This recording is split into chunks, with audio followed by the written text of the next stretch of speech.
अब ये वंडी की टेस्टिंग होने जा रही है। एमसीबी पुल करके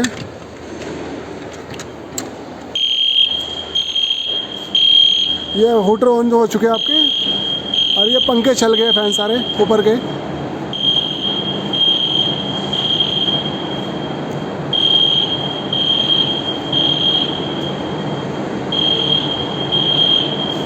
अब इसको मैं साइलेंस करा कर रीसेट करा रहा हूँ, इसलिए वीडियो बंद कर रहा हूँ।